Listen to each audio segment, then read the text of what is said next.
This is the second video in the two-part series, The Business of General Practice. In this video, I'll be talking you through the money side of things in general practice. I'll be sharing a basic overview of number one, how practices are paid or the funding that they receive, and number two, how they spend their money. So if you're interested in knowing more about the money side of things in general practice, then stay tuned.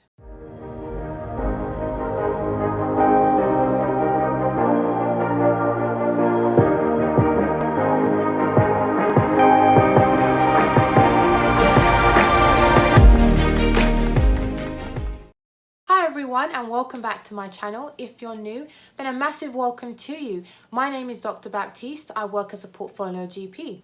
On my channel, you'll find loads of useful content to support you on your medical career journey. So if you haven't subscribed, then why not consider subscribing?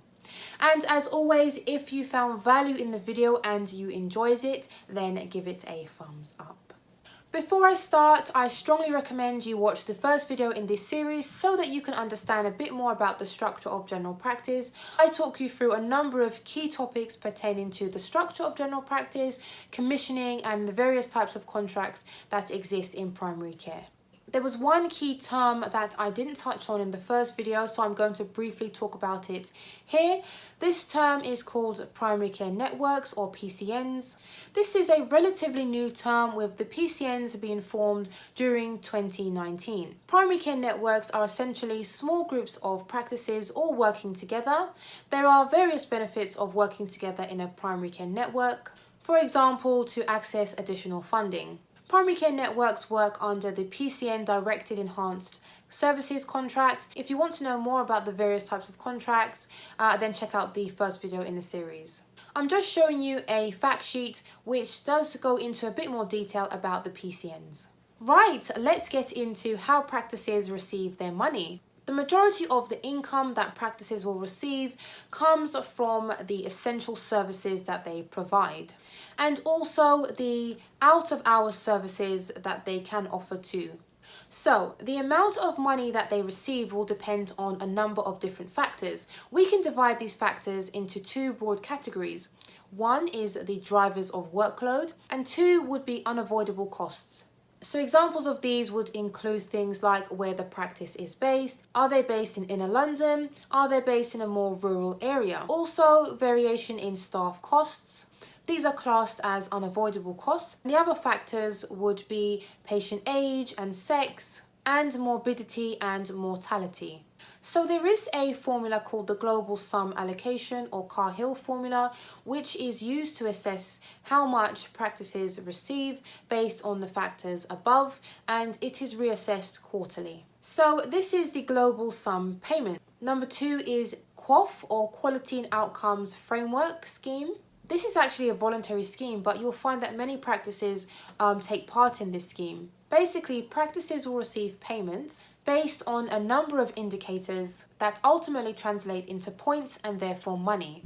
And this money is received at the end of the tax year. If you want to know more about taxes, then check out one of my earlier videos where we have an accountant who tells us a lot more about this. There are various QOF indicators, such as those for asthma and hypertension.